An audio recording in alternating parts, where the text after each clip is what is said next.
பெரியவா சரணம். பெரியவா வானொலியின் மாலை நிகழ்ச்சிகள் ஆரம்பமாகின்றன.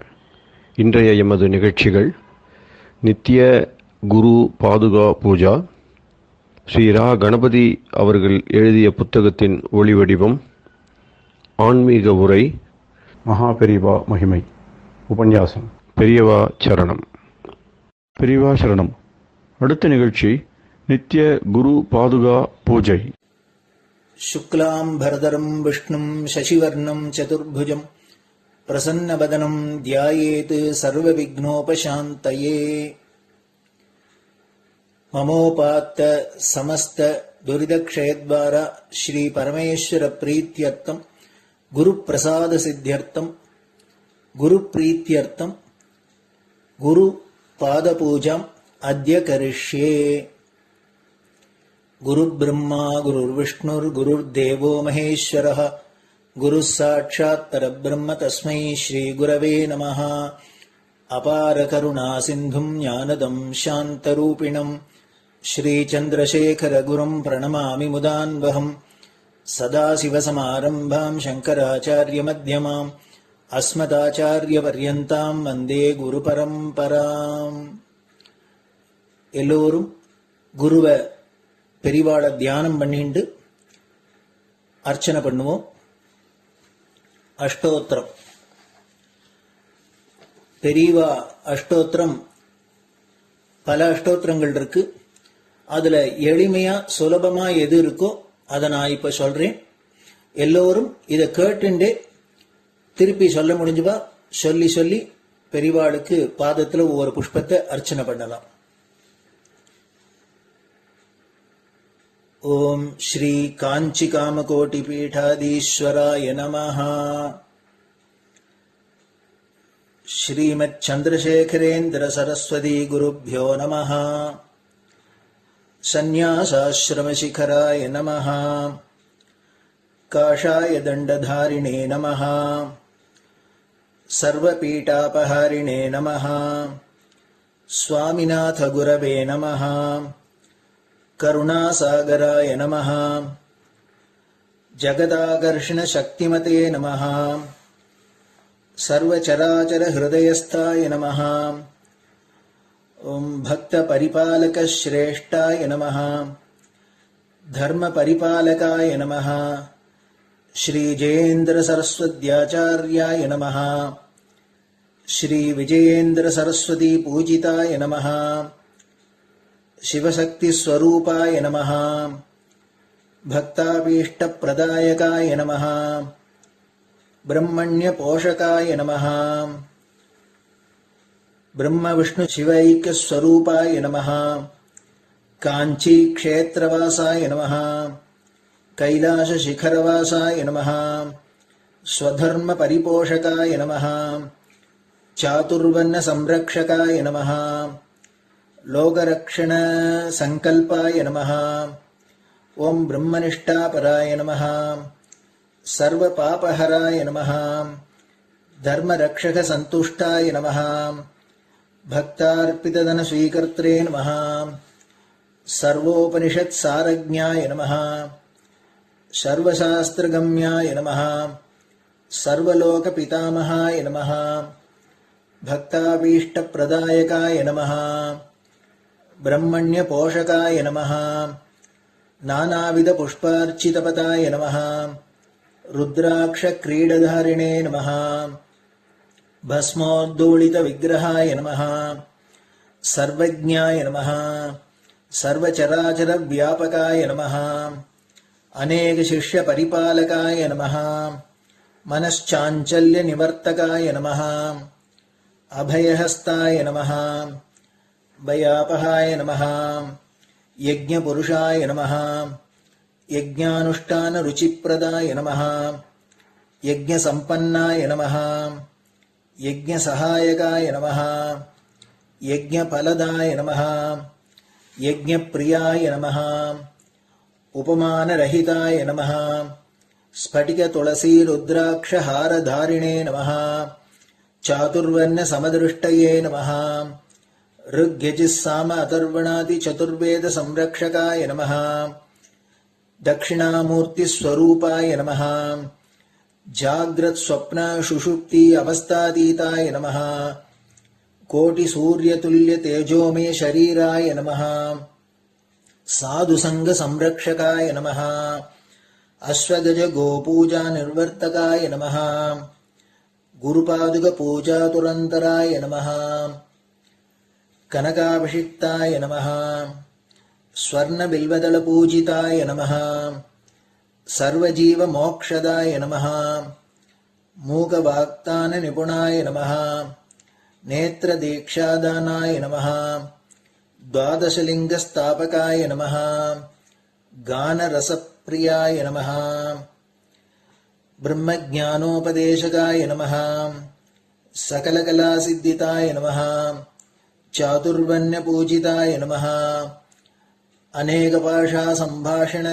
कोविताय नमः अष्टसिद्धिप्रदायकाय नमः ओम श्री शारदामठसुस्थिताय नमः नित्यान्नदानसुप्रीताय नमः प्रार्थनामात्रसुलभाय नमः पादयात्राप्रियाय नमः नानाविधमतपण्डिताय नमः श्रुतिस्मृतिपुराणज्ञाय नमः देवयक्षकिन्नरकिंपुरुषपूज्याय नमः श्रवणानन्दकरकीर्तये नमः दर्शनानन्दाय नमः अद्वैतानन्दभरिताय नमः अव्याजकरुणामूर्तये नमः शैव वैष्णवादिमान्याय नमः श्रीशङ्कराचार्याय नमः दण्डकमण्डलोहस्ताय नमः वीणामृदङ्गसकलवाद्यनाथस्वरूपाय नमः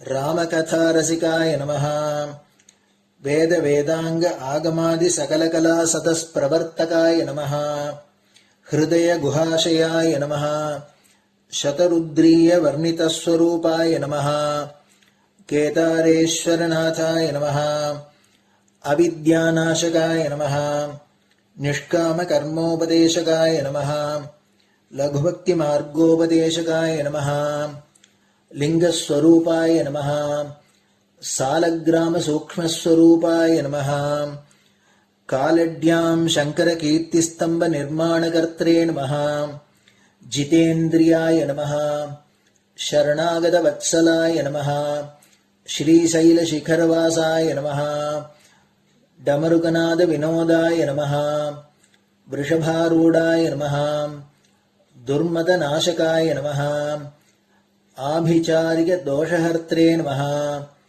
मिताहाराय नमः मृत्युविमोचकशक्त्याय नमः श्रीचक्रार्चनतत्पराय नमः दासानुग्रहकारकाय नमः अनुराधानक्षत्रजाताय नमः सर्वलोकख्यातशीलाय नमः वेङ्कटेश्वरचरणपद्मषट्पदाय नमः श्री महात्रिपुरसुन्दरी समेत श्री चन्द्रमौलीश्वर पूजाप्रियाय नमः श्रीमच्चन्द्रशेखरेन्द्र सरस्वती सद्गुरु परब्रह्मणे नमः गुरुभ्यो नमः परमगुरुभ्यो नमः परमेष्टिगुरुभ्यो नमः परात्परगुरुभ्यो नमः गुरुपरम्पराभ्यां नमः गुरुपादुकाभ्यां नमो नमः.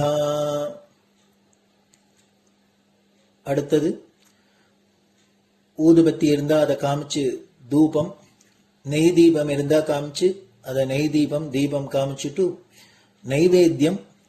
நைவேத்தியம் வெத்தலைப்பாக்கு பழம் இதுலேருந்து ஆரம்பிச்சு அவளுக்கு எது சௌரியமோ அதுபடி நைவேத்தியம் பண்ணலாம்.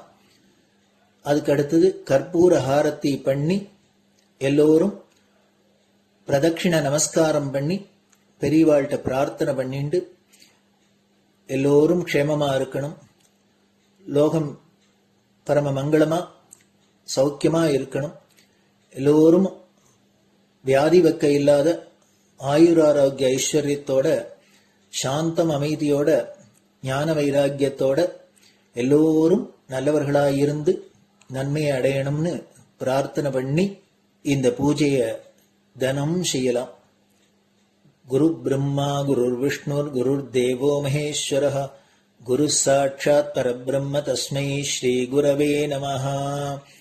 அபார கருணா சிந்தும் ஞானதம் சாந்தரூபிணம் ஸ்ரீ சந்திரசேகர குரும் பிரணமாமி முதான்வகம். சதாசிவசமாரம்பாம் சங்கராச்சாரிய மத்யமாம் அஸ்மதாச்சாரிய பர்யந்தாம் வந்தே குரு பரம்பராம். குரு பாத பூஜை நிறைவடைஞ்சது. பெரியவா சரணம். பெரியவா சரணம். பெரியவா வானொலியில் நேயர்கள் அடுத்து கேட்க இருப்பது ஸ்ரீ ரா கணபதி அவர்கள் எழுதிய புத்தகத்தின் ஒளி வடிவம். அளிப்பவர் ஸ்ரீமதி உமா சங்கர் அவர்கள். தேனினும் இனிய சொல்லான் தீச்சுடர் மேனி கொண்டான் ஊனுயிர்க்குயிரதான ஒன்றினைக் கலந்து நின்றான் ஏனினிக் கவலை நெஞ்சே இன்றுனக் அருள் செய்தான் இஞ்ஞானவான் காமகோட்டி நாதனை நம்புவோமே. ஜெய ஜெய சங்கர, ஹரஹர சங்கர. மகாபெரியவாளின் உபன்யாசங்களை தெய்வத்தின் குரல் என்ற பெயரில் ரா கணபதி அண்ணா 7 பாகங்களாக தொகுத்து நமக்கு அளித்ததின் முதல் பாகத்தின் அடுத்த பகுதி உருவமும் அருவமும். புஷ்பத்தின் வாசனை கண்ணுக்கு புலப்படாது, மூக்குக்குத்தான் தெரியும்.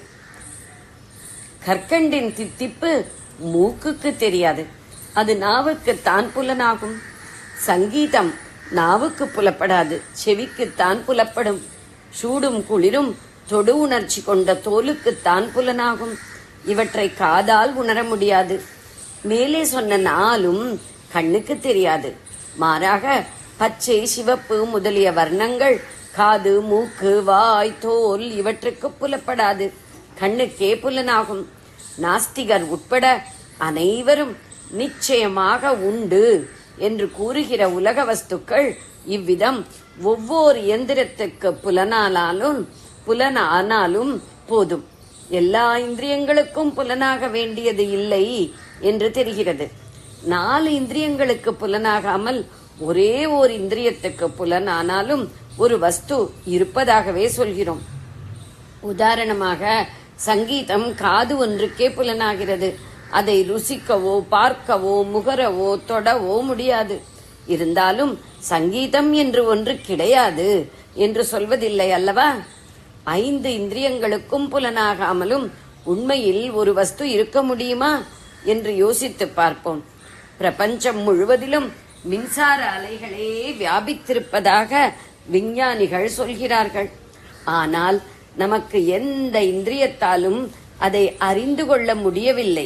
என்றாலும் சில பரிசோதனைகளின் மூலம் மின்சாரத்தின் வியாபகத்தையும் அது சரீரம், மூளை எல்லாவற்றிலும் கூட வியாபித்திருப்பதையும் நிரூபித்து காட்டினால் நம்புகிறோம்.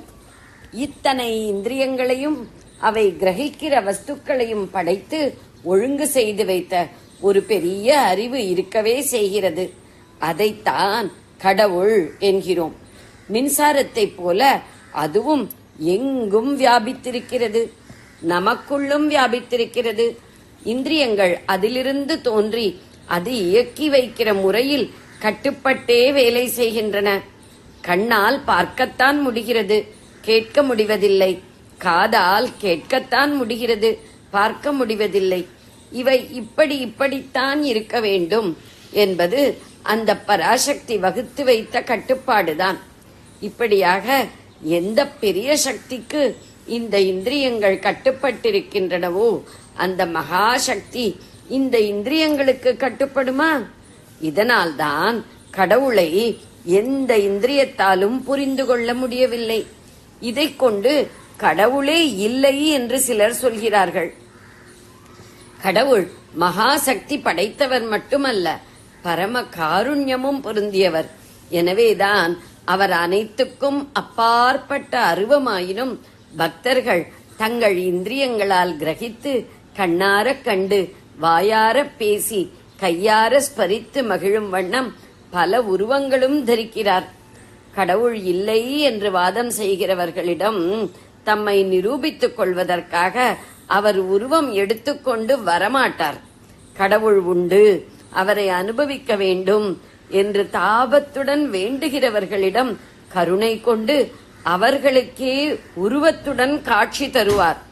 அருவமாயினும் உருவம் கொள்வார். மின்சாரம் வயரில் வருகிற போது அருவமாயிருந்தாலும் காற்றடக்கமான ஒரு கண்ணாடி சிமிழும் அதனுள் சிறு கம்பியும் சேர்த்து சுவிட்சை போட்டால் அருவ மின்சாரமே ஜோதி ரூபமாகிறதல்லவா?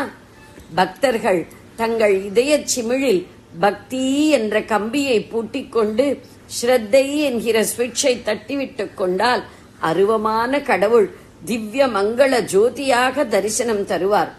சூரிய வெப்பத்தில் கடல் நீர் ஆவியாக போகும்போது அருவமாகி விடுகிறது.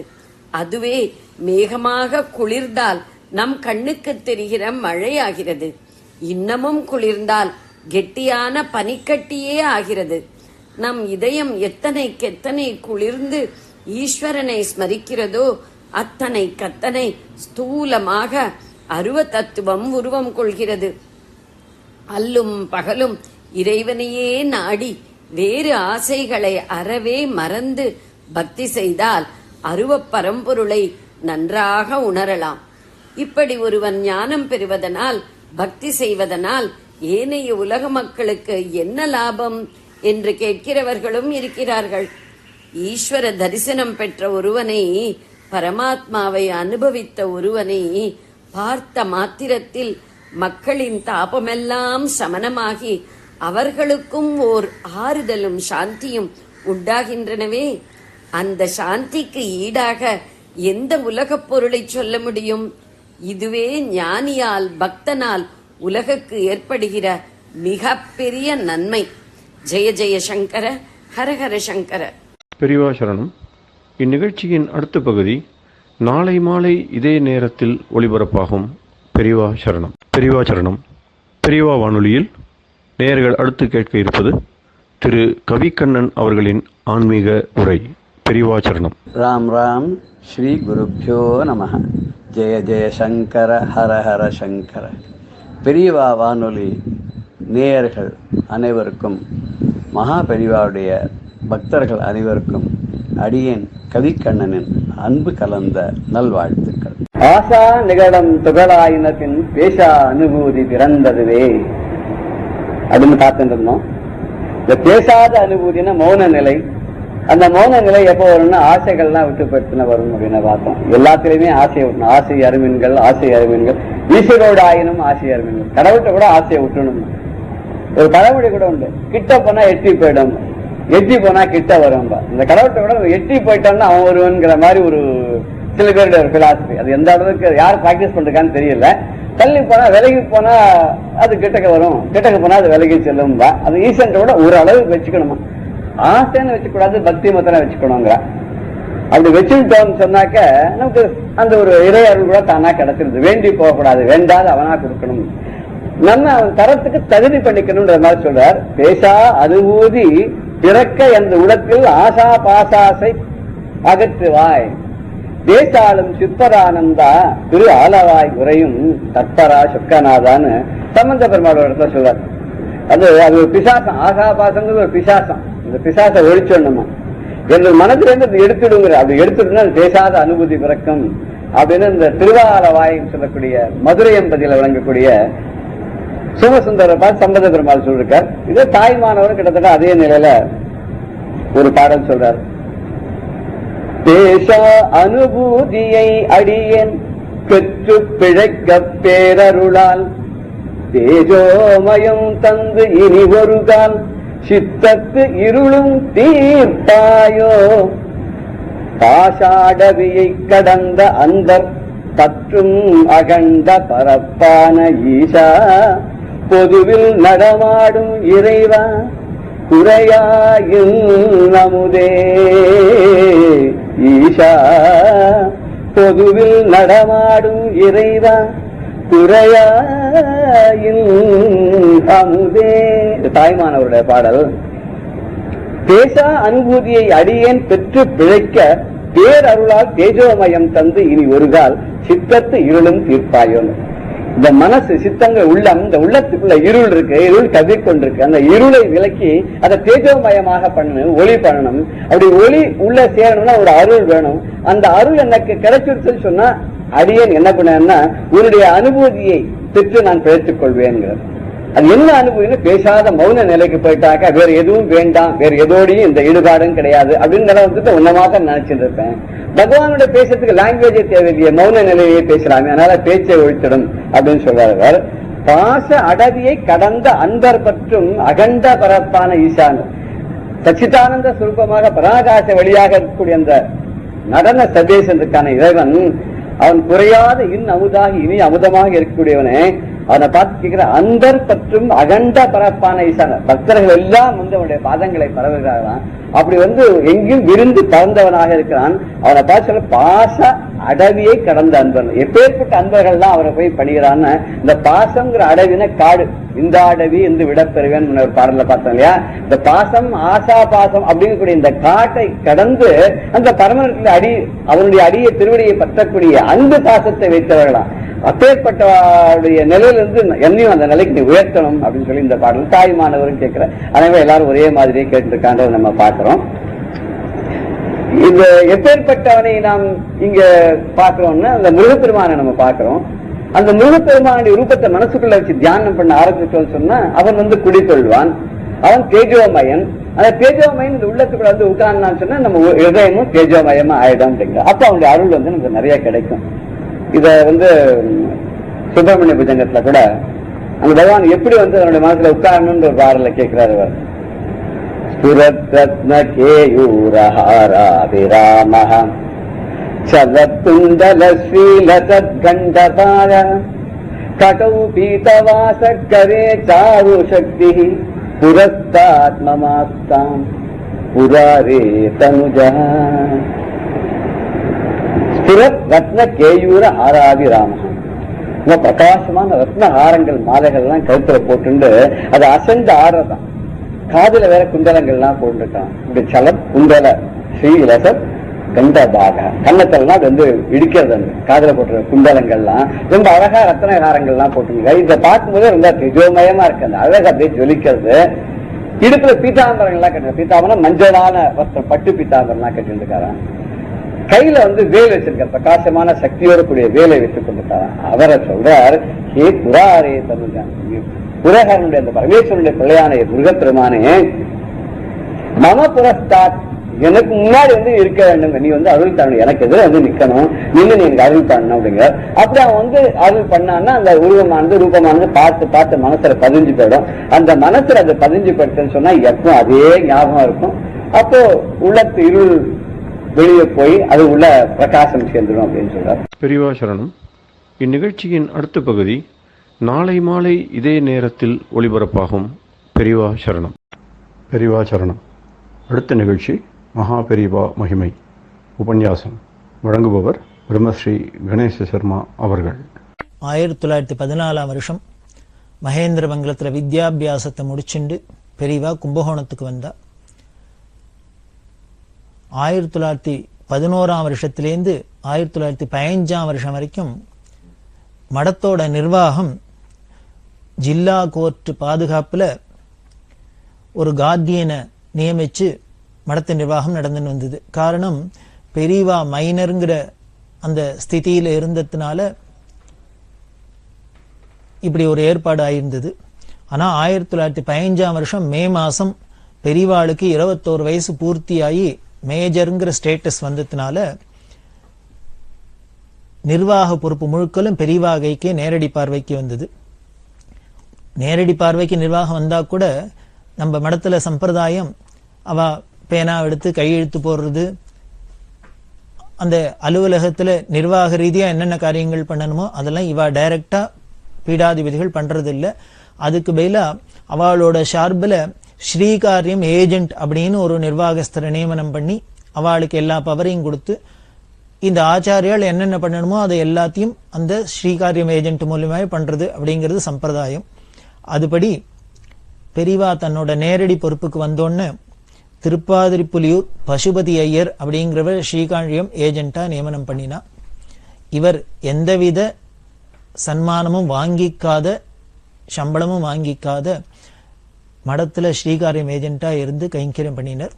பெரியவா பட்டத்துக்கு வந்த அன்னிலேருந்தே இவருக்கு மடத்தோட பெரிய தொடர்பு உண்டு. அப்படி ரொம்ப ஒரு தியாகத்தோட கைங்கரியம் பண்ணியிருக்கார் இந்த பசுபதி ஐயர்.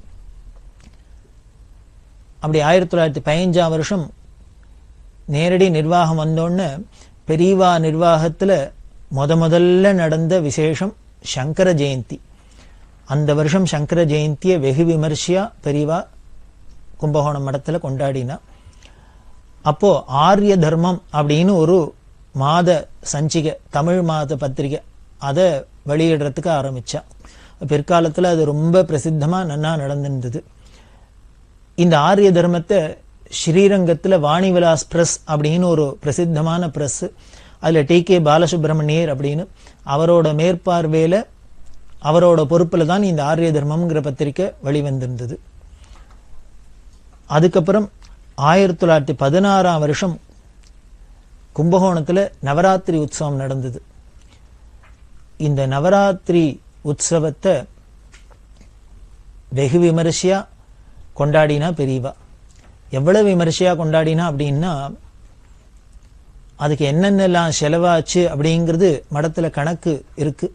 அதுல பார்த்தீங்கன்னா 50,000 ரூபாய் போல ரொக்கமா செலவழிஞ்சிருக்கு. இது சாப்பாட்டு செலவை தவிர.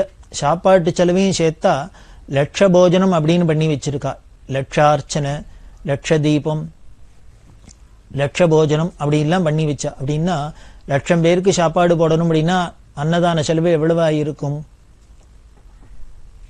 மடத்துக்கு பக்கத்துல பின்னால சேஷையா சஷில் அப்படின்னு திவானா இருந்தவா, அவளோட பங்களால தான், அவளோட வீட்டுல தான் ஸ்டோர் ரூமா வச்சிருந்தா. அப்படின்னா கும்பகோணத்துல தஞ்சாவூர் ஜில்லால இருந்த எல்லா தனிகர்களும் தங்களால ஆன சாமான்கள்லாம் கொண்டு 1 மாசத்துக்கு முன்னாலேயே இங்க மடத்துக்கு காணிக்கையா கொடுக்க ஆரம்பிச்சிட்டா. அங்க மடத்துல வைக்கிறதுக்கு இடம் இல்லாத அங்க பின்னால வீட்டுல கொண்டு வைக்க முடியுமா, பெரிய வீட்டுல வைக்க முடியுமா இருந்தது. அந்த அளவுக்கு சாமான்கள்லாம் சேர்ந்து விமர்சையா நடந்தது. இந்த அன்னதான செலவு, இந்த 50,000 ரூபாய் செலவு எல்லாத்தையும் சேர்த்தா கிட்டத்தட்ட 1,00,000 ரூபாய் போல செலவாகி இருக்கலாம். ஏன்னா பெரிய காரியமா அப்படின்னு நமக்கு தோணலாம். கொஞ்சம் யோஜனை பண்ணி பாருங்க. ரூபா நோட்டுனா என்னன்னு தெரியாத காலம் 1916 வருஷத்துல ஒரு நவராத்திரி உற்சவத்துக்கு 9 நாள் 10 நாளைக்கு 1,00,000 ரூபாய் செலவழிச்சுது அப்படின்னா எவ்வளவு விமர்சையா நடந்திருக்கணும். இவ்வளவு இன்ஃப்ளேஷன் எல்லாம் உயர்ந்து பணவீக்கெல்லாம் உள்ள காலத்துல கூட, இவ்வளவு விலைவாசி உயர்ந்த காலத்துல கூட எல்லாரும் நவராத்திரிக்கு 1,00,000 ரூபாய் செலவழிக்கணுமா அப்படின்னு தெரியல. ஆனா பெரியவா 1916 வருஷமே நவராத்திரி செலவு 1,00,000 ரூபாய்க்கு போல செலவழிச்சிருக்கா. அப்படின்னா பெரியவா பண்ற ஒவ்வொரு காரியமும் இப்படிதான் இருக்கும் போல இருக்கு. இனிமே நம்ம பண வால்யூவை வச்சுன்னு தான் இல்ல நாம எடை போடுறதுங்கிறது இல்ல, ஒரு நமக்கு புரியணுங்கிறதுக்காக இதை சொன்னேன். அதுல பார்த்தேன்னா லட்சதீபம் அப்படின்னும் கும்பகோணம் மடத்துல இன்னமும் இருக்கு. எல்லா இடத்துலயும் மரத்தினால யானை மாதிரி உருவம், துவாரபாலகா மாதிரி உருவம், சிவலிங்கம் மாதிரி உருவம், இதெல்லாம் பண்ணி அதுல பித்தளையில வழக்கெல்லாம் பொருத்தி அதுல நெய்யை விட்டு ஏற்றி வைக்கிறது. பார்த்தா சாயந்தர வேளையில ஜெகஜோதியா திரும்பின இடம்லாம் ஜோதிர்மயமா இருக்கும். அப்படி ஒரு லட்சதீபம் ஏத்தி அலங்காரம், அம்பாளுக்கு லட்சார்ச்சனை, நூற்றுக்கணக்கான சஹஸ்ரநாமங்கள், சுவாசினி பூஜைகள், சண்டி ஹோமம், வேத பாராயணங்கள், இன்னும் தேவி மகாத்மிய பாராயணம், இன்னும் என்னென்ன உண்டோ. ஒரு பக்கம் பார்த்தாக்க திரும்பின இடம்லாம் ஒரே கோலாகலம். ஒரு பக்கம் பார்த்தா வைதிகள்லாம் வேத கோஷமா இருக்கும், இன்னொரு பக்கம் பார்த்தா பூஜை நடந்துன்னு இருக்கும், இன்னொரு பக்கம் பார்த்தா வித்வான்கள்லாம் சங்கீத கச்சேரி பண்ணிட்டு இருப்பா. இப்படி எங்க திரும்பினாலும் ஒரே கோலாகலமா மக்களமா இந்த நவராத்திரி உற்சவம் நடந்தது. இந்த நவராத்திரி உற்சவத்துல லட்ச போஜனம் அப்படின்னு அதை நடத்தினவர் தேப்பரமாநல்லூர் ராமசுவாமி சிவன் அப்படின்னு சொல்லுவா.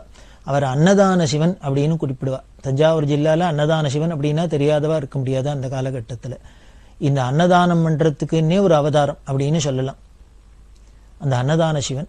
அப்படி அன்னதானம் பண்ணிக்க தஞ்சாவூர் ஜில்லால எந்த கோவில்ல எந்த இடத்துல என்ன உற்சவம் நடந்தாலும் அதுக்கு தன்னோட பரிவாரங்களோட போய் நூற்றுக்கணக்கான ஆயிரக்கணக்கான பேருக்கு எப்போ வந்தாலும் வயிறு நிறைய அன்னம் போடுறதுங்கிறது இந்த அன்னதான சிவனோட கைங்கரியம். அதனாலே அவருக்கு அன்னதான சிவன் அப்படின்னு பேரு. இப்படி அன்னதானம் பண்ணினவர் என்ன கோடீஸ்வரா அப்படின்னா இல்ல. அவரோட சொத்து என்ன அப்படின்னா, அவர் மனைவி காலமானத்துக்கு அப்புறம் மடத்திலேயே கும்பகோணம் மடத்திலேயே தங்கி இருந்தார். ஒரு 4 முழம் வேஷ்டியை கட்டின்னு இருப்பார். அவர்கிட்ட ஒரு பழைய மாட்டு வண்டி, ஒரு காளமாடு இருக்கும். இவர் காலங்கார்த்தால ஸ்நானம் பண்ணிவிட்டு பட்டப்பட்டையா விபூதியும் போட்டுண்டு நேரம் இந்த வண்டியை எடுத்துண்டு அதில் மாட்டை பூட்டி வண்டியில ஏறி உட்கார மாட்டார். அந்த வண்டியை மாட்டை பிடிச்சுட்டே கும்பகோணம் கடவீதி எல்லாம் போவர். இப்படி போறதே எல்லாரும் என்ன பண்ணுவா, இவர் ஒண்ணுமே கேட்க மாட்டார், இந்த தெருவோட போயிட்டே இருப்பார். அந்தந்த கடைக்காரெல்லாம் பார்த்தவாள்லாம் என்ன பண்ணுவான்னு, அரிசி கடைக்காரர் பார்த்தாருன்னா சிவனோட வண்டியை பார்த்தா உடனேயே ஒரு முட்டை அரிசியை கொண்டு அவர் வண்டியில வைப்பா. அடுத்தது வெள்ளை கடைக்காரா இருந்தா உடனே வெள்ளத்தை கொண்டு வைப்பா, புளியை கொண்டு வைப்பா, உப்பை கொண்டு வைப்பா, மிளகாயை கொண்டு வைப்பா. யாரால என்ன வியாபாரம் பண்றாளோ எல்லா வியாபாரிகளும் சிவனையும் சிவன் வண்டியும் பார்த்தோன்னே அவர் கேட்காதே எல்லாரும் கொண்டு சாமான குமிச்சிடுவா. அந்த வண்டி ரொம்ப எடுத்துனா நேர மடத்துக்கு வருவர், அந்த சாமான்லாம் இறக்கி வைப்பார். அன்னைக்கு எலெக்ஷன் தீர்ந்தது, உடனே இவர் படுத்து விடுவார். எப்படி சாப்பிடுவார், இத்தனை பேருக்கு அன்னதானம் பண்றவர் அந்த அன்னதானத்துக்கு சமைச்சதுல ஒரு பேருக்கு அவர் சாப்பிட மாட்டார். இத்தனை பேருக்கும் ஆகாரம் பண்ணி வச்சுட்டு பக்கத்துல யார்ட்டியானும் சொல்லி ஒரு தயிர் சாதம் மோர் சாதம் தான் சாப்பிடுவார். அப்படி ஒரு எளிமையான மனுஷன். அவர் பிற்காலத்துல காலமானத்துக்கு அப்புறம் அவரோட சொல்பமான 10 ரூபாய் 20 ரூபா 50 ரூபா அப்படின்னு சொல்லக்கூடிய அளவுக்கு ஏதோ பணம் மீந்திருந்தது. அதை பெரியவாள்கிட்ட கொண்டு சேர்த்து முடியுமா அவர் சொல்லியிருந்தார். பெரியவாள்கிட்ட அசாத்திய பக்தி, சாட்சாத் பெரியவாளை அம்பாள் பரமேஸ்வரன் அப்படின்னே உபாசிந்தார். பெரியவாளோட வயசுல பெரியவர்னா கூட பெரியவாள்கிட்ட ரொம்ப பிரியம் பக்தி. பெரியவாளுக்கும் அன்னதான சிவன்கிட்ட ரொம்ப மரியாதை. பெரியவா கடுமையான உபவாசங்கள்லாம் இருந்திருக்கா. சின்ன வயசுல இப்ப இடத்துக்கு வந்தோன்னே அந்த சன்னியாசாசிரமத்துக்கு உண்டான தர்மப்படி இருக்கணும் அப்படின்னு. சன்னியாசாசிரமத்துல எல்லா நியமங்களும் ரொம்ப கடுமையான, ஆகார நியமோ கடுமை, ஜபதமங்களோ கூட, இப்படி பலவிதமான நிஷ்டைகள்ல இருக்க வேண்டியிருக்கு, தபஸை ஏத்திக்க வேண்டியிருக்கு. அதுபடி பெரியவா இருப்பா. வெறும் வில்வ கொழுந்தையே சாப்பிட்டு, வெறும் வேப்பலை கொழுந்தெல்லாம் சாப்பிட்டு எல்லாமே பல காலம் இருந்திருக்கா பெரியவா. அப்படிலாம் கடுமையா காயக்லேஷம் பண்ணி தபஸ் பண்ணா. ஏன்னா ஞானிகளுக்கு அழகு தானே. அப்படி கடுமையான ஆகார நியமம் இருக்கிறதே என்னதான் இருந்தாலும் சரீர மூலியம் அதுக்கு உண்டான உபாதைகளை அது காமிக்க மூலியம், அதெல்லாம் காமிக்கிறதே மடத்துல நிர்வாகத்துல இருக்கிறவளுக்கு ரொம்ப கஷ்டமா இருக்கும். எல்லாரும் சாப்பிட்டுட்டு பெரியவா மட்டும் சாப்பிடாத இருந்து அதனால உடம்பு உபாதையெல்லாம் இருந்ததுன்னா எல்லாருக்கும் மனசு வருத்தமா இருக்கும் இல்லையோ. அதனால இந்த உடம்பு உபாதையை உத்தேசிச்சாலும் பெரியவா தானும் கொஞ்சமான அல்ப ஆகாரமானும் எடுத்துக்கணும்னா பெரியவா எடுத்துக்கிறது இல்லை அப்படின்னா உடனே என்ன பண்ணுவாளாம், நேர அன்னதான சிவன்கிட்ட சொல்லி நீங்க போய் பெரியவாளை ஆகாரம் பண்ணணும்னு சொல்லுங்க, நீங்க சொன்னா கேட்பா அப்படின்னு சொல்லலாம். இது எதுக்கு சொல்றேன் அப்படின்னா, அன்னதான சிவன் மேல பெரியவாளுக்கு எவ்வளவு பிரியம் இருந்தது அப்படின்னு. பெரியவா பின்னால மெட்ராஸ்ல வந்து தங்கி இருந்தா. மெட்ராஸ்ல இருக்கிறதே மகாமக உற்சவத்துக்காக அன்னதானத்துக்கு கலெக்ஷன் பண்ணணும்னு இங்க மெட்ராஸ்க்கு வந்தார். அப்படியே பெரியவாளையும் தரிசனம் பண்ணினார். பண்றதே மெட்ராஸ்ல கொசு ஜாஸ்தியா இருந்து பெரியவா கால்லாம் ஒரே கடிச்சிருந்தது. நமஸ்காரம் பண்ணினவர் பார்த்தா பாதத்துல செவக்க செவக்க அப்படிலாம் இருக்கிறது பார்த்தோன்னு ரொம்ப வருத்தப்பட்டார். பெரியவாள்கிட்ட தாபத்தோட சொன்னார். ஒரு தாயார் குழந்தைகிட்ட சொல்றாப்புல, பெரியவாளுக்கு அவ சரீரத்தை லட்சியம் இல்லாத இருக்கலாம், ஆனா பக்தாளுக்கெல்லாம் சொந்தமான சரீரம் எது, அந்த சரீரத்தை எவ்வளவுக்கு பாதுகாத்து எத்தனை நாள் இருக்கோ அவ்வளவுக்கு நாங்க தரிசனம் பண்ணி அத்தனை நாள் அனுகிரகத்தை அடையலாம். அதனால பெரியவா எங்களை உத்தேசிச்சு பக்தாளை உத்தேசிச்சாலும் இந்த சரீரத்துக்கு ஒரு சவரட்சணை பண்ணணும், அது பாதுகாக்கணும். இந்த கொசு கொசு வந்ததுன்னா பெரிய வியாதி எல்லாம் வந்துடும், அதனால பல உட்பாதங்கள் ஏற்படும், அதனால பெரியவா அதெல்லாம் ப்ரொடெக்ட் பண்ணிக்கணும் அப்படின்னு சொல்ல, கொசுவலை கட்டின்னு படுத்துக்கணும் அப்படின்னு தானே கொசுவலை வாங்கி கொடுத்து இதுல பெரியவா தான் படுத்துக்கணும் அப்படின்லாம் சொன்னார். அவரோட அந்த பிரார்த்தனைக்காக பிரியத்துக்காக பெரியவா கொஞ்ச நாளைக்கு அதெல்லாம் உபயோகப்படுத்தியிருந்தா.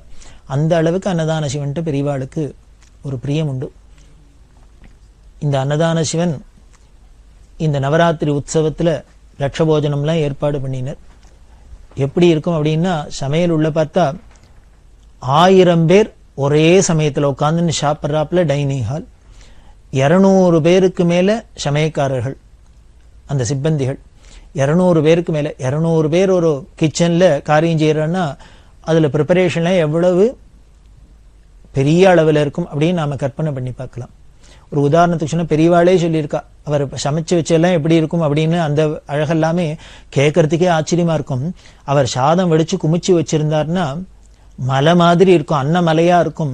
இந்த அன்னமலை அப்படின்னா இந்த பக்கம் ஒருத்தனுன்னா அந்த பக்கம் ஒருத்தனுன்னா தெரியாதான், அந்த அளவுக்கு இருக்குமா. இவ்வளவு சாதம் வடிக்கணும்னா எத்தனாம் பெரிய அண்டால வடிக்கிறது, எத்தனாம் பெரிய தவலையில வடிக்கிறது. அதுக்கு என்ன பண்ணுறான் அப்படின்னா, கீழே ஓலப்பாயை பரத்திட்டு அதில் கொதிக்க கொதிக்க கொதிக்க 2 முட்டை சாத்தை வடிச்சு அதில் பரத்திட வேண்டியது. அது மேலே மெல்லீஷா ஒரு வெள்ளை துணியை போட வேண்டியது. அது மேலே 2-3 மூட்டை அரிசியை கொட்டிட வேண்டியது. அது மேலே ஒரு வெள்ளை துணியை போட வேண்டியது. அது மேலே 3-4 மூட்டை அரிசி சாத்தை வடிச்சு கொதிக்க கொதிக்க அது மேலே போட்டு மேலே இன்னொரு ஓலைப்பாயை போட்டு எல்லாத்தையும் சேர்த்து சாக்கால சுற்றி அப்படியே வச்சிருவாளாம். அடியில் கொதிக்க கொதிக்க இருக்கிற வெந்த சாதம், நடுப்புற அரிசி, மேலே கொதிக்க கொதிக்க இருக்கிற வெந்த சாதம் நல்லா டைட்டாக மூடி வச்சுட்டு கொஞ்ச நேரம் கழித்து எடுத்து பார்த்தா இந்த மேலே இருக்கிற சூடு கீழே இருக்கிற சூடு ரெண்டுத்தினாலையும் நடுப்புற இருக்கிற அரிசி முழுக்கலும் சாதமாக ஆகியிருக்குமா. இதெல்லாம் ஒரு வினோதமான ப்ரெஷர் குக்கர் சிஸ்டம் போல இருக்கு. இதெல்லாம் அவர் சிவனே கண்டுபிடிச்சிருக்கார். அப்படின்னா இதெல்லாம் எதை காமிக்கிறதுன்னு, அடுத்தவாளுக்கு அன்னதானம் பண்றதுல என்ன ஒரு ஆர்வம் இருந்தா, ஸ்ரத்தை இருந்தா, இப்படி எல்லாம் பண்ணி எல்லாருக்கும் சாதம் வடிச்சு போடணும் அப்படின்னு ஆசை இருக்கும். அப்படி பண்ணினவர் குழம்பெல்லாம் வச்சிருந்தா குழம்புண்டாக்குள்ள பெரிய தொட்டி கட்டி இதுல குழம்பை ஊற்றி வச்சிருப்பாளாம். அதுக்குள்ள ஒரு குட்டி யானை இறக்கினா கூட மூழ்கி போடுற அளவுக்கு குழம்பு இருக்குமாம், ரசம் இருக்குமாம். இதெல்லாம் வேணா பண்ணிடலாம். இத்தனை பேருக்கு மோர் வேணும்னா என்ன பண்றது, தயிர் வேணும்னா என்ன பண்றதுன்னு. அதனால என்ன பண்ணுவாரான்னா, எப்பொழுதுமே அவர் எல்லார் வீட்லையும் பாலெல்லாம் மீந்தா அதை தயிரா ஆக்கி தங்கிட்ட கொண்டு கொடுக்க சொல்லுவார். அந்த மரப்பீப்பா இருக்குமா, அந்த மரப்பீப்பாக்குள்ள இந்த தயிரெல்லாம் ஊத்திண்டே வருவா. வந்து மேலே ஒரு கார்க்கு போட்டு சீல் வச்சுட்டே வருவா. அந்த பீப்பா ரொம்ப எடுத்துனா கார்க்கு போட்டு சீல் வச்சு அரக்கு சீலை வச்சு பக்கத்தில் உள்ள கோவில் குளத்துல அதை தூக்கி விட்டுறது, மதக்க விட்டுறது. ஃப்ரிட்ஜு போல இருக்கு. அந்த மர பீப்பாக்குள்ள இருக்கிற தயிர் குளத்திலேயே இருக்கிறதுனால அதுக்கப்புறம் அந்தந்த க்ஷேத்திரத்துல அந்தந்த ஊர்ல எப்போ தேவைப்படுறதோ போய் ஒரு பீப்பாவை எடுத்துட்டு கார்க்க திறந்தா உள்ளுக்குள்ள தயிர் இருக்கும். இது ஏதோ பல மாசங்களுக்கு முன்னால தயிரை உரக்குத்தி அந்த பீப்பால ரொப்பி குளத்துல போட்டிருப்பா. ஆனா பல மாசங்களுக்கு அப்புறம் எடுத்தா கூட முத நாள் ராத்திரி தோச்சாப்புல அப்படி இருக்குமா. இப்படி இல்லாம ஒரு சிஸ்டத்தை அவர் வச்சுண்டு இப்படி சாமான்களாம் சேகரிச்சு அன்னதானம்லாம் பண்ணினார். அப்படி ஒரு அன்னதானம் பண்ணின உத்தமர் அவர் காலகதி அடைஞ்சார். அப்ப காலகதி அடைஞ்சோன்னு பெரியவா சொன்ன வார்த்தை, அன்னதான சிவன் வேத அத்தியனம் பண்ணல, சாஸ்திரம் வாசிக்கல, ஜபதபங்கள்லாம் பண்ணல, ஆனா கூட 10 பேருக்கு சாதம் போட்டே மோட்சத்துக்கு போயிட்டாரா அப்படின்னு. மோட்சத்துக்கு போயிட்டார் அப்படின்னு பெரியவா உத்தரவாதம் கொடுக்குறார். யாராலேன்னு சொல்ல முடியுமா? மோட்சத்துக்கு போனாரா போகலையா நமக்கு தெரியாது. ஆனா பெரியவா சொன்ன வார்த்தை மோட்சத்துக்கு போயிட்டார் அப்படின்னு. அதனாலதான் அன்னதான சிவன் அன்னதான சிவன் அப்படின்னு அவருக்கு ஒரு பெரிய பெருமையா இருக்கு. அன்னதானம் அப்படிங்கிறது அவ்வளவு விசேஷமா சொல்லியிருக்கு. அப்படி பிரியமா பல பேருக்கு அன்னதானம் பண்றது நமக்கு ஒரு மோட்சத்துக்கு சாதனமா இருக்கு. அதனால்தான் போல இருக்கு இதை வலியுறுத்துறாப்பிலேயே பராசக்தியான ஜெகன்மாதா எப்படி இருக்கான்னு கையில அன்ன பாத்திரத்தோடய கரண்டியோடய அன்னபூர்ணேஸ்வரி அன்னபூர்ணேஸ்வரின்னே காசியில உட்கார்ந்துட்டு இருக்கா அத்தனை பேருக்கும் படி இழக்கிறதுக்குன்னு. அப்படி அந்த அன்னதானத்தெல்லாம் இந்த அன்னதான சிவன் தான் பார்த்துட்டார். 400க்கு மேற்பட்ட வாலண்டியர்ஸ் எல்லாம் அங்க வந்து கைங்கரியம் பண்ணினா. இப்படி பல விதத்திலும் கிராண்டா இந்த 1916ஆம் வருஷம் நவராத்திரி நடந்தது. இப்படி நடந்த இந்த நவராத்திரி அதுக்கு முன்னால பேப்பர்ல ஒரு விளம்பரம்லாம் கொடுத்துருந்தா. நவராத்திரியோட பர்பஸ் என்ன, இது எதுக்காக கொண்டாடுறது, இதோட நோக்கம் என்ன, லோகக்ஷேமார்த்தம் தான், எல்லாருக்கும் சுபீட்சம் ஏற்படணும், அம்பாளோட கடாட்சம் வேணும், எல்லாருக்கும் கல்வி வேணும், செல்வம் வேணும், ஆரோக்கியம் வேணும், தைரியம் வேணும், இதெல்லாம் வேணுங்கிறதுக்காக தானே துர்கா லட்சுமி சரஸ்வதிங்கிற ரூபத்தெல்லாம் அம்பாளை நாம உபாசிக்கிறோம், அதுவும் இந்த சரத்காலத்துல. அதனால இந்த நவராத்திரியோட நோக்கம் என்ன, அதோட பர்பஸ் என்ன எல்லாத்தையும் கொடுத்து மடத்திலேருந்து விளம்பரம் வந்தது. இது மடத்துல நடக்க போறது அப்படின்னு. இந்த விளம்பரத்தையும் இந்த தந்தியை பார்த்துட்டு பத்திரிகையில ஒரு பக்தர் ஆச்சரியப்பட்டு பெரியவாளுக்கு லெட்டர் எழுதியிருந்தார். அவரும் பின்னால பத்திரிகையில இதை பத்தி எழுதியிருந்தார். அது யாருன்னா மகாகவி சுப்பிரமணிய பாரதியார். சுப்பிரமணிய பாரதியார் 1916ஆம் வருஷம் கும்பகோணம் மடத்துல பெரியவா நடத்தின நவராத்திரி உற்சவத்தை கேள்விப்பட்டு, அவரும் சாக்தரா அம்பாள் உபாசகரா இருந்ததுனால ரொம்ப அவருக்கு சந்தோஷம்.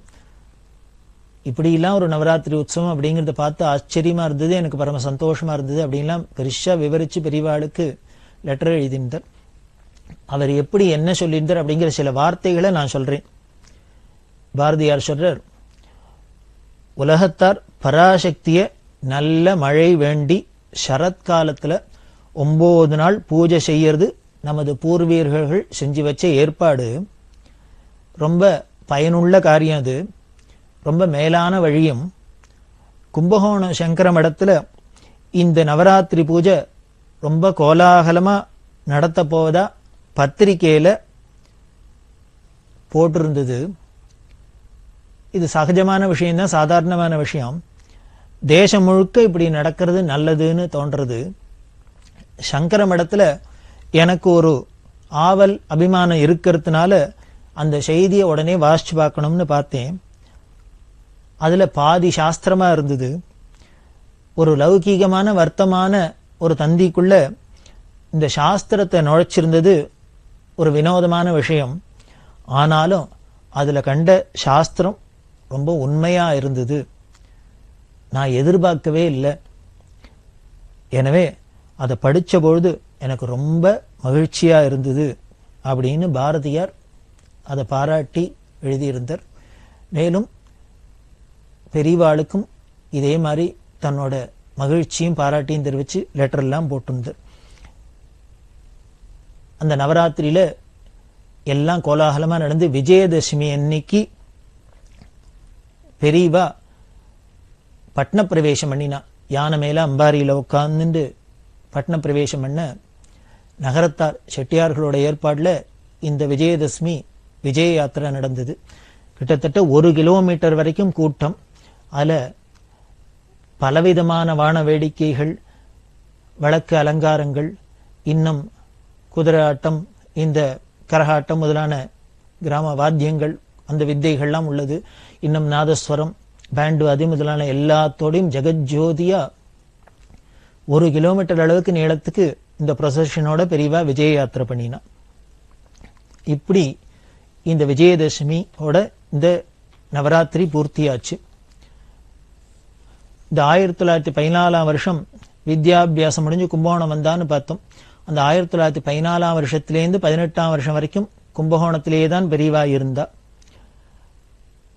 அந்த 4-5 வருஷத்துல பல சுவாரஸ்யமான காரியங்கள்லாம் நடந்தது. அப்போ பல வித்வான்கள்லாம் பெரியவாள்கிட்ட வந்தா. பெரியவா வித்யாபியாசம்லாம் முடிச்சுண்டு பெரிய சர்வஜனா அதிமேதாவியா இங்க பிரகாஷிந்தது. எல்லாம் தேசம் முழுக்கலும் பரவிந்தது. நாட்டில் உள்ள பல பாகங்கள்லேருந்தும் பல பேர் வந்து பெரியவா தரிசனத்துக்கு வந்து பெரியவாளோட அளவலாவி தங்களோட துறைகளை உள்ள விஷயங்கள்லாம் ஆராய்ச்சி பண்ணி பேசி பல விஷயங்கள் தாங்கள் புதுசா தெரிஞ்சுட்டு இப்படியெல்லாம் ரொம்ப சந்தோஷமா கழிச்சிருந்தா. அப்படி இருக்கிறதே பல சாஸ்திர வித்வான்கள்லாம் வந்து சாஸ்திர சதஸ்லாம் நடக்கும். அந்த சாஸ்திர சதஸ்ல பார்த்தேன்னா சில சமயங்கள்ல இந்த பண்டிதாள்லாம் ஒருத்தருக்கு சண்டை போட்டுக்கிறாப்புலாம் இருக்கும். ஒருத்தர் சொன்னத்தை இன்னொருத்தர் ஒத்துக்க மாட்டா, இன்னொருத்தர் சொன்னத்தை இன்னொருத்தர் ஒத்துக்க மாட்டா. அப்படி எல்லாம் வாக்குவாதம்லாம் நடக்கும். பட்டி மண்டபம் அப்படின்லாம் சொல்லுவேன், அதெல்லாம் தானே விசாரம் தானே. அப்படி எல்லாம் பண்ணிட்டு இருக்கிறதே அப்படி ஒரே அமக்களமா நடக்கிற இடத்துல பெரியவா வந்து உட்கார்ந்துட்டு இதுக்கு ஒரு சமாதானம் சொல்றதே அத்தனை பேரும் ஆஹா ஆஹா ஆஹான்னு 2 பக்கத்தை சேர்ந்த பண்டிதாலும் இதை நியாயம், இது சரி அப்படின்னு ஒத்துக்கிறாப்புல இருக்கும். எல்லாருக்கும் ஒரு அதிசயமா இருக்கும். இந்த சின்ன வயசுல இப்படி ஒரு மேதா விலாசமா எப்படி பிரச்சனைகளை ரொம்ப எளிமையா அணுகிறா, அதுக்கு எப்படி ஒரு சுலபமான தீர்வு சொல்றாளே அப்படின்னு எல்லோரும் சந்தோஷப்படுறாப்புல இருந்தது. அதே மாதிரி வடமொழி தென்மொழின்னு சொல்லக்கூடிய சமஸ்கிருதம் தமிழ் முதலான லாங்குவேஜஸ்ல உள்ள லிட்ரேச்சர்லாம் எடுத்துட்டு அதுல என்னென்ன அருமை பெருமைகள்லாம் இருக்குன்னு அதை அலசி ஆராயிருது. அதை சேர்ந்தவாள்லாம் வந்து அவள்லாம் சந்தோஷப்படுவா. சங்கீதத்துல உள்ள பல மேதைகள், அந்த காலத்துல இருந்த வித்வான்கள் அத்தனை பேருமே பெரியவாள்கிட்ட வந்து தங்களோட சங்கீதத்தை அர்ப்பணம் பண்ணி தங்களோட கலையை அர்ப்பணம் பண்ணினத்தோட இல்லை, அதுல உள்ள பல நுணுக்கங்கள்லாம் விசேஷமான ரகசியங்கள்லாம் பெரியவாள்கிட்டேருந்து தெரிஞ்சுன்னு போறாப்புல பெரியவாளோட சங்கீத ஞானம் அப்ப இருந்திருந்தது. அது மாதிரி பல்துறையை சேர்ந்த எல்லா கலைஞர்களும் வந்து வந்து வந்து வந்து மடத்துல ஒரு பெரிய சர்வஜ்ஞ பீடம் அப்படிங்கிறதுக்கு ஏத்தாப்புல சரஸ்வதியோட வாசஸ்தலமாவே இந்த காஞ்சி காமகோடி பீடம் கும்பகோணத்துல பரிணமிச்சிருந்தது அந்த காலகட்டங்கள்ல. அப்போ 1917 வருஷம் என்ன பண்ணினா இந்த புதுசா ஸ்கீம் போட்டு அந்த தர்மத்தை வளர்க்கறதுல பெரியவாளுக்கீடு பெரியவாதான். அவ பண்ணியிருக்கிறாப்புல அசாத்திய சாதக சுவாமின் அப்படின்னு சொல்லக்கூடிய அளவுக்கு அவளுக்கு தனியா அதுக்குன்னு பிரத்யேகமா தோணும். அதை சொல்ற அழகும், அதை தீர்மானம் பண்ற அழகும், அதை நிறைவேற்றுற அழகும் ரொம்ப விசேஷமா இருக்கும். பெரியவா சரணம். இந்நிகழ்ச்சியின் அடுத்த பகுதி நாளை மாலை இதே நேரத்தில் ஒளிபரப்பாகும். பெரியவா சரணம். பெரியவா சரணம். அடுத்த நிகழ்ச்சி திருவாசக இன்னிசை. வழங்குபவர் ஸ்ரீ சத்குருநாத தேசிகர் அவர்கள். பெரியவா சரணம். திருச்சிற்றம்பலம். அச்சப்பத்து.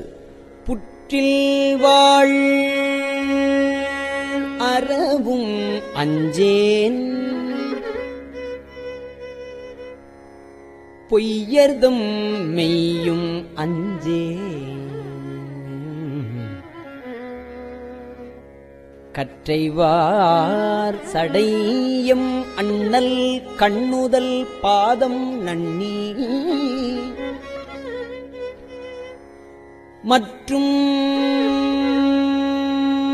ஓர் தெய்வம் தன்னை உண்டு என நினைந்து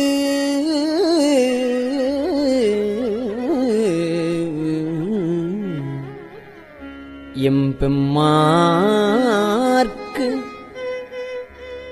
அற்றில்லாதவரைக் கண்டால் அம்ம நாம் அஞ்சுமாறே.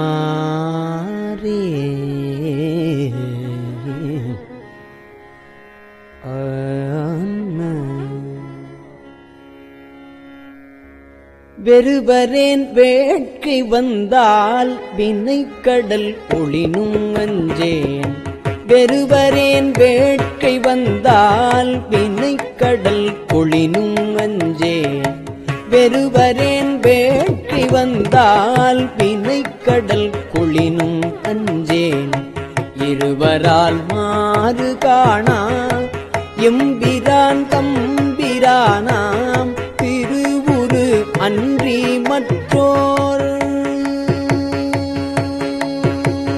திருவுரு அன்றி மற்றோர் தேவர் எத்தேவர் என்ன, திருவுரு அன்றி மற்றோர் தேவர் எத்தேவர் என்ன, அறுவராதவரை கண்டான் அறுவராதவரை கண்டால் அம்மனாம் அஞ்சுமாறே. வன்புலால் வேலும் அஞ்சேன், வளைக்கையார் கடைக்கண் அஞ்சேன், என்பலாம் முருக நோக்கி அம்பலத்தாடுகின்ற என் பொல்லாமணியை ஏத்தி,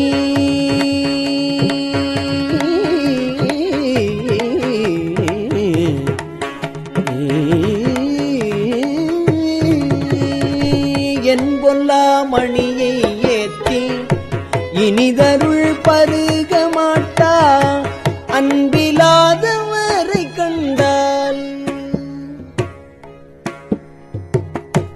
அன்பிலாதவரை கண்டால் அம்மனாம் அஞ்சுமாறே.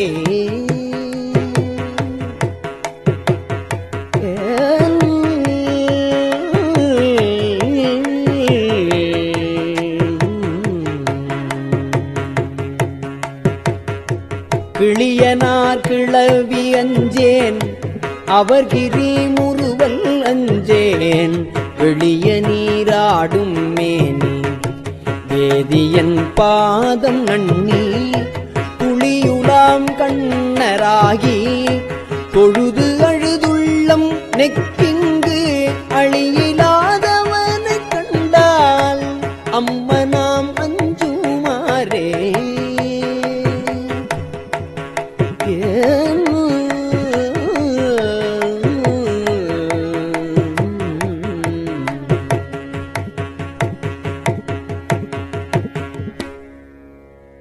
பிணியலாம் வரினும் அஞ்சேன், பிறப்பினோடு இறப்பும் அஞ்சேன்,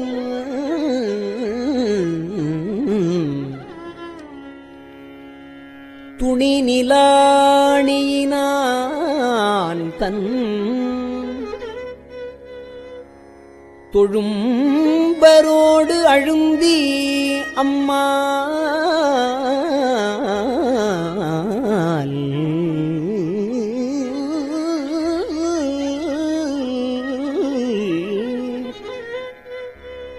துணி நிலாணி நான் தன் பொழும்பரோடு அழுந்தி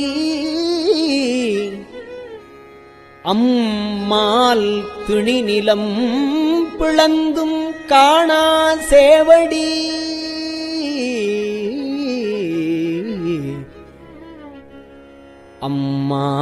அம்மால் துணி நிலம் பிளந்தும் காணா சேவடி பரவி வெண்ணீரு அணிகிலாதவரைக் கண்டால் அம்ம நாம் அஞ்சுமாறே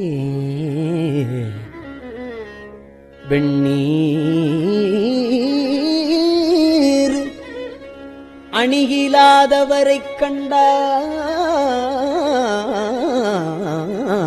அம்ம நாம் அஞ்சுமாறே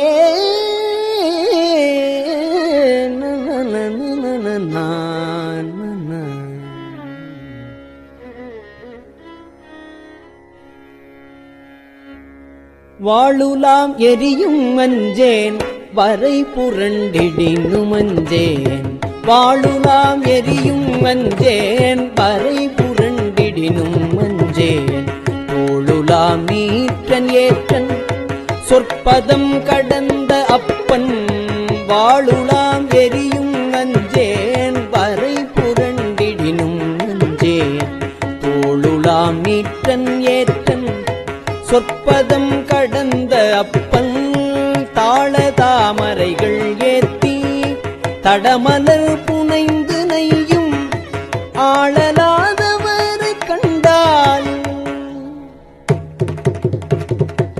ஆளலாதவரை கண்டால் அம்மனா மஞ்சுமாரே தகைவிலா பழியும் அஞ்சேன் தகைவிலா பழியும் அஞ்சேன் சாதலை முன்னம் அஞ்சேன் புகைமுகன் தெரிகை வீசி பொலிந்த அம்பலத்துளாடும் முகை நகை கொன்றை மாலை முகை நகை கொன்றை மாலை முன்னவன் பாதம் ஏத்தி அகம் நெகாதவரை கண்டால் அகம் நெகாதவரை கண்டால் அம்மனா மஞ்சுமாரே தரிசரி களிரும் அஞ்சேன் தழல் விழி உழுவை அஞ்சேன் வெறிகமிழ் சடையன் அப்பன் விண்ணவர் நன்னமாட்டா செறிதரு கழல்கள் ஏத்தி செறிதரு கழல்கள் ஏத்தி சிறந்தி நீதிருக்க மாட்டா அறிவிலாதவரை கண்டால் அறிவிலாதவரை கண்டால் அம்மனாம் அஞ்சுமாறே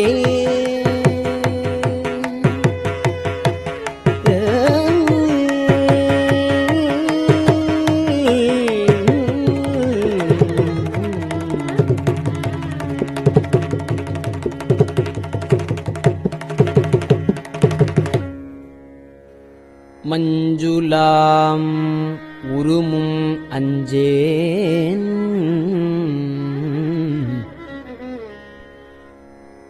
மன்னரோடு உறவும் அஞ்சேன் நஞ்சமே அமுதமாக்கும் நம்பிரான்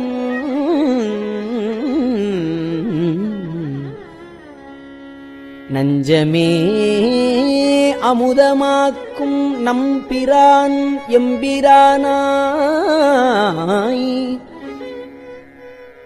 செஞ்சவே ஆண்டு கொண்டான் திருமுண்டம் தீட்டமாட்டாது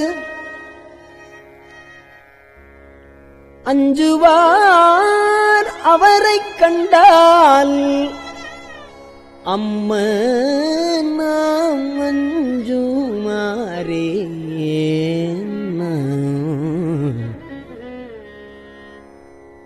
திருமுண்டம் தீட்டமாட்டாது. அஞ்சுவார் அவரைக் கண்டால் அம்மனாம்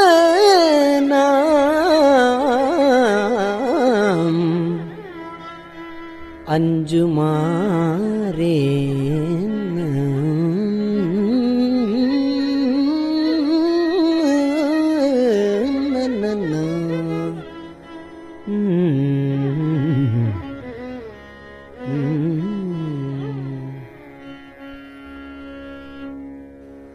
கோணிலாவாளி அஞ்சேன் கூற்றுவன் சீற்றம் அஞ்சேன்.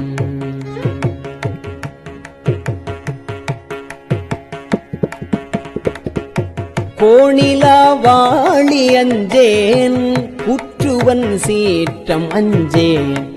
நீ நிலா அணியினானை நினைந்து நைந்துருகினக்கு. நீ நிலா அணியினானை நினைந்து நைந்துருகினக்கு. வானிலாங் கண்கள் சோர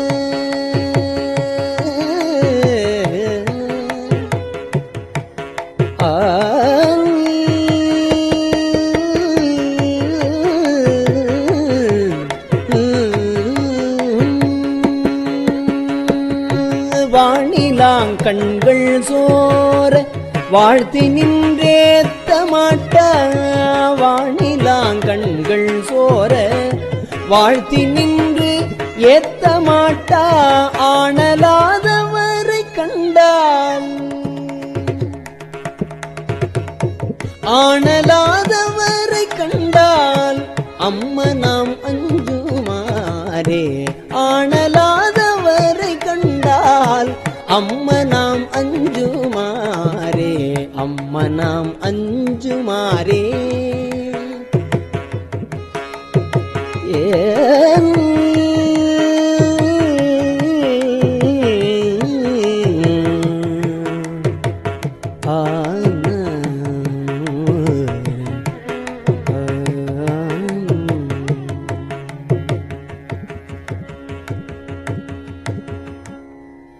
திருச்சிற்றம்பலம்.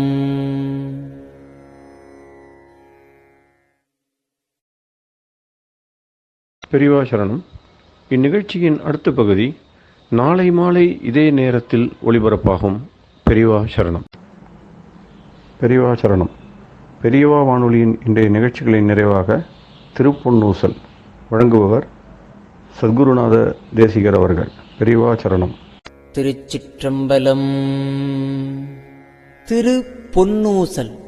மூன்றங்கிலங்கு நயனத்தன் மூவாத வாந்தங்கு தேவர்களும் காணாமலர் அடிகள் தேன் தங்கு தித்தித்து அமுதூரி தான் தெளிந்தங்கு ஊந்தங்கு நின்றூருக்கும் உத்தர கோசமங்கை போந்தங்கு இடை மருது பாடி குலமஞ்சை போன்றங்கு அனநடையீர் பொன்னூசலாடாமோ. போன்றங்கு அனநடையீர் பொன்னூசலாடாமோ.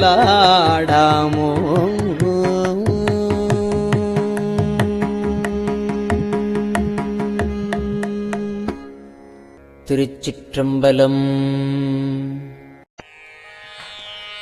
கஞ்சிவய காமாட்சி தன் குழந்தாய் சங்கரே. கஞ்சிவய காமாட்சி தன் குழந்தாய் சங்கரே. குரு சந்திரசேகரே உறங்கிடுவீர்களே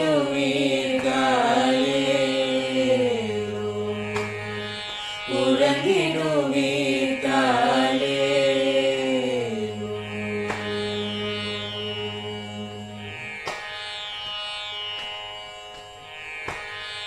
ஆதி குரு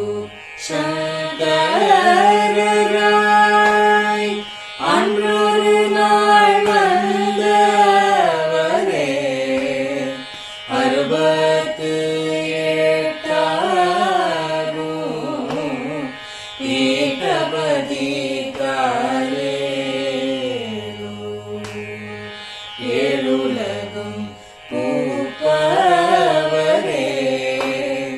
காப்பவரே, கடப்பவரே, எல்லோர்க்கும் அருள்பவரே, உலகிடுவீர்காரே. அயனுடனே மாலவனோ தேடிய பொற்பதத்தவரே, அருமறைகள் சாற்றும் முயல் மலர்பதமே தாரே. முக்தி நிலை எய்திடவே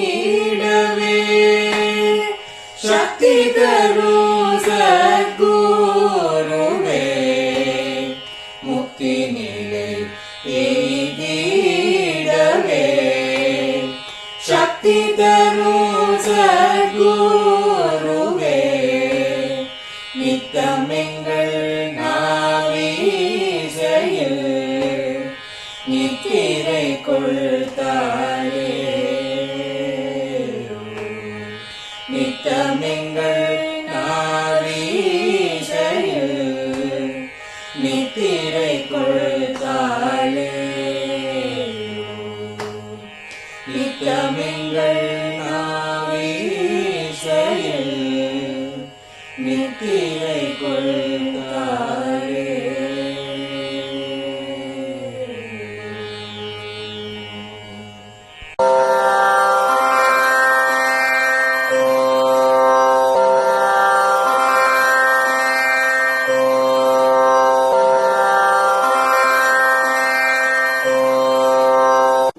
பெரியவா சரணம். பெரியவா வானொலியின் மாலை நிகழ்ச்சிகள் இத்துடன் நிறைவடைகின்றன. எமது அடுத்த ஒளிபரப்பு நாளை காலை இந்திய நேரப்படி 6 மணிக்கு துவங்கும். பெரியவா சரணம்.